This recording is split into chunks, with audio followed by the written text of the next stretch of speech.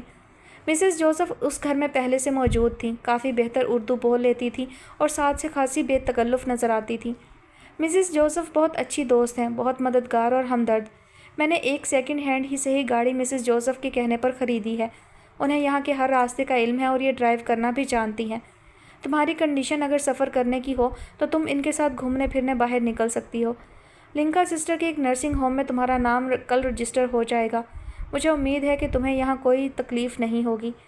وہ موسم کا حال سنانے والے نیوز کاسٹر کی طرح رٹی رٹائی باتیں کر رہا تھا۔ افروز نے درد سے ٹوٹتی کمر کو صوفے کی پشت کا سہارا دے کر اس شخص کو دیکھا جو اب تک اسے نبھا رہا تھا، جس کی وہ اپنی چوائس ہرگز نہیں تھی اور جو اس کے اپنے بقول نام کے مسلمان سے حقیقی مسلمان بننے کا سفر طے کر رہا تھا۔ یقیناً اس سے یہ نبھا بھی اسی سفر کے سلسلے میں ایک کڑی تھی۔ اور تم، اس نے اپنے درد کو بھلانے کی کوشش کرتے ہوئے کہا، میں کل شام واپس فلائی کر جاؤں گا۔ 2 دن کی یہ غیر حاضری بھی مجھے کافی مہنگی پڑے گی، مگر یہ انتظام تو مجھے کرنا ہی تھا۔ یہ سب کام اتنے آسان نہیں تھے مگر میرے والد کے سورسز میرے بہت کام آئے۔ کیا اس طرح بہت سے لوگوں پر اس بات کا انکشاف نہیں ہو جائے گا جسے تم چھپانا چاہتے ہو؟ جو چھپا رہنا چاہیے وہ چھپا ہی رہے گا۔ مجھے خوب معلوم ہے کہ اسے کیسے چھپانا ہے۔ وہ مسکرایا۔ تم اب ریسٹ کرو، یقیناً تمہیں آرام کی ضرورت ہے۔ وہ اسے سہارا دے کر لکڑی سے بنے ایک چھوٹے سے زینے سے اوپر لے آیا۔ یہ لکڑی کے فرش اور اونچی چھت والا ایک ایسا بیڈ روم تھا جس کا فرنیچر بھی قدیم وقتوں کی یاد دلاتا تھا۔ اس نے اسے نرم گرم بیڈ پر لٹا دیا اور خود واش روم میں چلا گیا، جہاں افروز کو بچپن میں پڑھی پریوں کی کہانیاں یاد آنے لگیں، جن میں زندگی کے سارے روپ محض ایک ونڈر لینڈ میں داخل ہو جانے پر نظر آ جاتے تھے۔ اسے محسوس ہوا جیسے وہ بھی کسی ونڈر لینڈ میں داخل ہو گئی تھی، جہاں کبھی خوفناک چڑیل اس پر اپنے سیاہ وار کر کے اسے مصیبتوں میں پھنسا دیتی تھی اور کبھی مہربان پری اپنی جادوئی چھڑی کے ذریعے اسے اچھی پرسکون زندگی کی طرف لے آتی تھی۔ زندگی ایک کوہ گراں اور میں ایک کوہ کن، میرے تیشے کی دھار کند، اور زندگی ایک کوہ گراں۔ اسے بہت پہلے پڑھی ایک نظم یاد آنے لگی اور وہ اس کے الفاظ یاد کرتے کرتے نیند کی وادیوں میں اتر گئی۔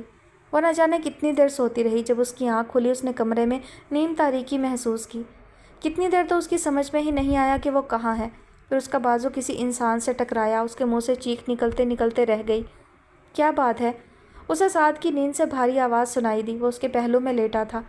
مجھے پیاس لگ رہی ہے، اس نے بدقت کہا۔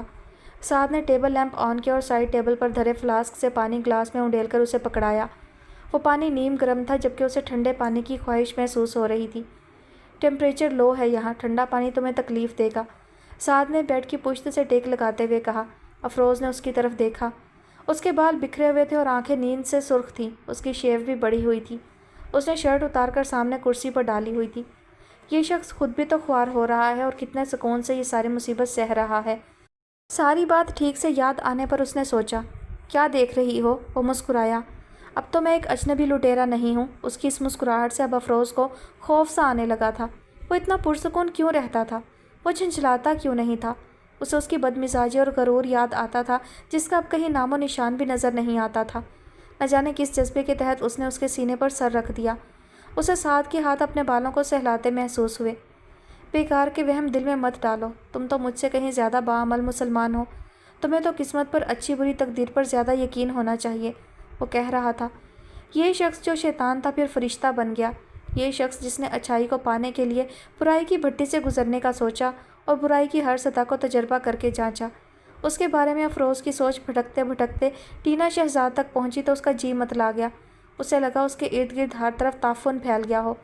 اس نے ایک جھٹکے سے خود کو سعد سے الگ کیا اور بستر سے اٹھ کر کھڑی ہو گئی۔ سعد اس کے اس عمل پر ششدر رہ گیا تھا۔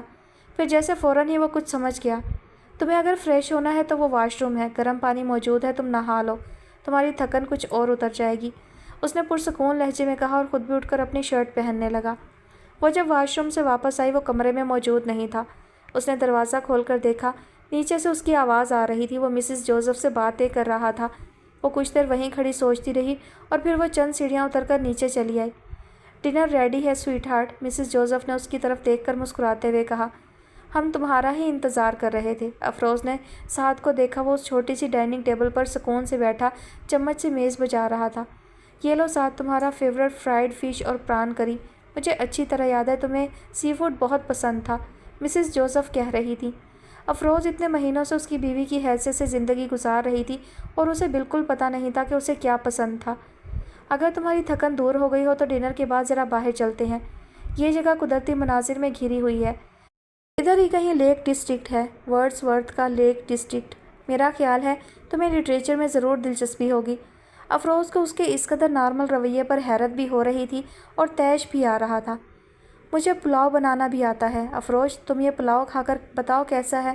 مسز جوزف نے اس کی پلیٹ خالی دیکھ کر میزبانی جتلائی۔ مسز جوزف، آپ نے گرم لانگ کوٹ منگوا لیے تھے نا؟ سعد نے ان سے پوچھا۔ ان کے اس بات میں سر ہلانے پر اس نے کھانا ختم کر کے نیپکن سے ہاتھ پونچھے اور افروز کی پلیٹ کی طرف دیکھا۔ ناراضی تو مجھ سے ہے نا، کھانے سے تو نہیں نا؟ اس نے یہ بات پنجابی میں کہی تھی۔ افروز نے اس کے منہ سے پہلی مرتبہ یہ زبان سنی تھی اور جو اسے اچھی لگی۔ اس نے آہستہ آہستہ چاول ختم کیا اور سعد کی طرف دیکھنے لگی۔ مسز جوزف، وہ کوٹ، اس نے دوبارہ کہا۔ مسز جوزف چند سیکنڈ میں ایک مردانہ اور ایک زنانہ لانگ کوٹ لے آئیں۔ سعد نے لیڈیز کوٹ اس کی طرف بڑھایا، پھر اس نے اسے مفلر اور گرم اونی ٹوپی پکڑائی۔ یہ دستانے، پھر اس نے اپنے کوٹ کی جیب سے دستانے نکالے۔ چلو باہر نکل کر پہنتے ہیں۔ پھر اس کی نظر افروز کے پاؤں پر پڑی۔ نو سوکس نو شوز، اس نے حیرت سے اس کی طرف دیکھا۔ افروز کے سامان میں یہ چیزیں موجود تھیں۔ یہ وہ خریداری تھی جو لاہور سے روانہ ہونے سے پہلے وہ خود کر کے آیا تھا۔ افروز اٹھنے لگی۔ رکو میں لے آتا ہوں۔ اس نے چھلانگوں میں سیڑھیاں چڑھیں اور اس کے سامان سے دونوں چیزیں نکال لایا۔ اوکے مسز جوزف، وش می گڈ لک۔ وہ ہاتھ ہلا کر مسز جوزف سے مخاطب ہوا اور ہنستے ہوئے برتن سمیٹنے لگیں۔ وہ باہر خنکی تھی بلکہ اچھی خاصی سردی تھی۔ افروز کو جھرجھری آ گئی۔ سعد نے شیڈ کے نیچے کھڑی گاڑی نکالی اور اس کے قریب لا کر کھڑی کر دی۔ وہ اس قصبے کی سڑکوں پر رواں تھا۔ یہ یہاں کے روایتی گھر ہیں، یہ چرچ ہے اور یہ پبز ہیں۔ اس نے جلتی بجھتی روشنیوں والی عمارتوں کی طرف اشارہ کیا۔ یہ بازار، یہ دکانیں۔ وہ کمنٹری کیے جا رہا تھا مگر افروز چاہنے کے باوجود اس کی کسی بات کی طرف توجہ نہ دے پا رہی تھی۔ ایک جگہ نیم تاریکی میں آگ کا الاؤ نظر آیا۔ اوہ یہ بوڑھے دیوانے، سعد نے گاڑی کو ایک سائڈ پر کر کے کھڑا کرتے ہوئے کہا۔ آؤ دیکھیں یہ کیا کر رہے ہیں، اس نے نیچے اترتے ہوئے کہا اور اس کی سائڈ پر آ کر اسے سہارا دے کر نیچے اتارا۔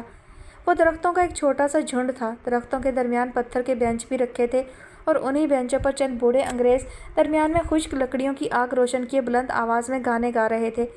سعد نے آگے بڑھ کر ان میں سے ایک سے ہاتھ ملایا۔ انہوں نے کہے لگاتے ہوئے ان دونوں کو اپنے ساتھ شامل ہو جانے کی دعوت دی۔ سعد افروز کو سہارا دیے ادھر لے آیا۔ ایک بوڑھے کے پاس چھوٹا کیٹل ڈرم بھی تھا اور دوسرے کے پاس سمبلز تھے۔ وہ ان دونوں کی مشترکہ آواز پر گا رہے تھے۔ پھر ان میں دو تین اٹھ کر اس الاؤ کے گرد الٹے سیدھے قدم اٹھاتے ناچنے لگے۔ تم بھی آؤ نوجوان، ایک نے سعد کو اشارہ کیا۔ وہ بھی ان کے ساتھ شامل ہو گیا۔ ہو لالا ہو، وہ اسی قسم کی آوازیں نکالتے ناچ رہے تھے اور ان کے ساتھ وہ بھی متحرک تھا۔ پھر ان میں سے ایک نے کوٹ کی جیب سے بیئر کا ٹین نکال کر سعد کی طرف بڑھایا۔ سعد نے ردم کے ساتھ قدم اٹھاتے ہوئے افروز کی طرف دیکھا جو اس کا رد عمل دیکھنے کو بے چین تھی۔ اس نے یوں ہی قدم اٹھاتے اٹھاتے وہ ٹین پکڑ لیا اور اس کا اوپنر اٹھا کر اسے منہ سے لگا لیا۔ افروز کا دل ایک مرتبہ پھر متلا گیا۔ ایک اور تجربہ، اس نے سوچا اور پھر اس کی طرف دیکھا۔ اس نے 2 سانسوں میں ٹین ختم کر کے ایک طرف اچھال دیا تھا۔ اب اس کے قدموں میں غیر معمولی تیزی آ گئی تھی۔ یور پارٹنر، ایک بوڑھے نے اشارہ کیا۔ شاید وہ افروز کو بھی اپنی اسی مستی میں شامل کرنا چاہتے تھے۔ اس نے ہانپتے ہوئے انگلی سے اشارہ کر کے منع کیا۔ And she is expecting can't move. اس کا سانس اب پھولنے لگا تھا اور چہرے پر پسینے کے قطرے ابھرنے لگے تھے۔ پھر وہ رک گیا اور ہانپتا ہوا افروز کی طرف آیا۔ وہ اس کے ساتھ بینچ پر بیٹھا۔ افروز سمٹ کر کنارے پر ہو گئی۔ اس نے مسکرا کر اس کی طرف دیکھا اور سر بینچ کی پشت سے لگا کر اپنا سانس بحال کرنے لگا۔ بوڑھے انگریزوں کا دوسرا گروپ اٹھ کر وہی خرمستیاں کرنے لگا تھا۔ سعد نے اٹھ کر ان سب سے ہاتھ ملایا۔ وہ اسے رکنے کو کہہ رہے تھے مگر وہ معذرت کرتا گاڑی کی طرف چل دیا۔ افروز اس کے پیچھے چلی آئی۔ واپسی کے راستے میں وہ خاموش رہا۔ افروز اسے اس کی شرمندگی خیال کرتی رہی۔ وہ اپنے داموں کے برعکس اپنی عادات پر قابو نہ پا سکتا تھا۔ بیئر شراب کی کس فارم میں آتی ہے اس کا تعین ابھی مجھے کرنا ہے، وہ خود ہی بولا۔ مجھے یہ البتہ معلوم ہے کہ یہ خمار چڑھانے سے زیادہ سردی کی شدت کو کم کرنے میں معاون ثابت ہوتی ہے۔ افروز نے سر جھٹک کر منہ پھیر لیا۔ ارے بابا، میں نے یہ کب دعویٰ کیا ہے کہ بڑا پارسا ہوں؟ وہ اس کی اس حرکت کو دیکھ کر ہنس کر بولا۔ میں جو بھی ہوں تمہارا معیار تو ہرگز نہیں ہو سکتا۔ تم بھی تو نبھا ہی رہی ہو۔ باقی ہم دونوں کی زندگیوں کی جوہتیں الگ الگ ہیں۔ افروز کے دل پر چھریاں چل گئیں۔ اس کا دل اسی وقت اس چلتی گاڑی سے کود جانے کو چاہنے لگا۔ غصے میں تم پر جنون سوار ہو جاتا ہے، یہ اچھی عادت نہیں ہے۔ اس نے بغیر اس کی طرف دیکھے کہا۔ ایسے لوگ صرف اپنا ہی نقصان کرتے ہیں۔ ادھر چلیں، اس نے قہوہ خانے کی طرف اشارہ کیا۔ میرے سر میں شدید درد ہو رہا ہے، افروز نے چلے بھنے انداز میں کہا۔ اوکے، اس نے گاڑی روکنے کا ارادہ ملتوی کیا۔ 10 منٹ میں وہ واپس پہنچ چکے تھے۔